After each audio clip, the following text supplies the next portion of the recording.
De Guyane à la mémoire de Mélanie, l'assistante d'éducation de 31 ans, poignardée mardi à l'entrée d'un collège de Haute-Marne. Un drame qui ne laisse personne indifférent chez nous. La violence extra- et intra-scolaire peine à être contenue. Le recteur d'académie s'est recueilli collège Auxence-Contoux à Cayenne. Faïka Madi et Swali, Franck Fernandez.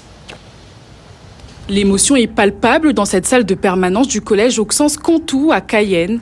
Les élèves ont observé une minute de silence en hommage à Mélanie, surveillante tuée dans un collège du département de la Haute-Marne. C'est un message de solidarité de la part de notre académie et de notre communauté éducative envers l'académie de Reims, et puis envers le collège à Nogent, qui a perdu cette assistante d'éducation. Une vie, c'est beaucoup trop important pour pouvoir être arraché par ce type d'acte. Face à ce drame, les élèves partagent leurs émotions et leur sidération. Et je trouve ça injuste. En plus, la dame, elle avait un enfant de 4 ans.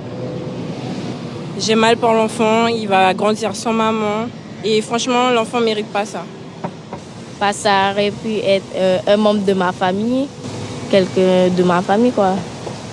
Ça m'a touchée. Le président de la République estime que l'accès aux réseaux sociaux pour le jeune public est, je cite, porteur d'épidémies de violence, un constat que partagent certains parents.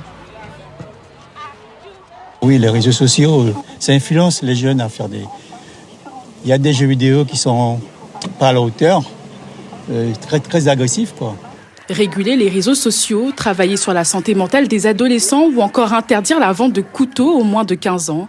Des pistes de solutions évoquées, mais ces mesures sont-elles réalistes? Pour ce CPE et représentant du SNES-FSU Guyane, ces propositions sont irréalistes. Tout ça, c'est des réponses sécuritaires qui relèvent plus du gadget et de la communication politicienne que de vraies mesures structurelles nécessaires pour accompagner au mieux nos élèves et aller au bout de nos missions éducatives. La Guyane est loin d'être un cas isolé.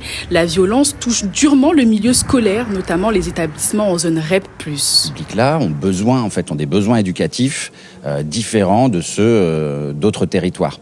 En fait, ça révèle déjà une forme d'inégalité territoriale. Depuis l'assassinat de Samuel Paty en 2020, Mélanie est le 3e personnel de l'éducation nationale tué dans un établissement scolaire en 5 ans.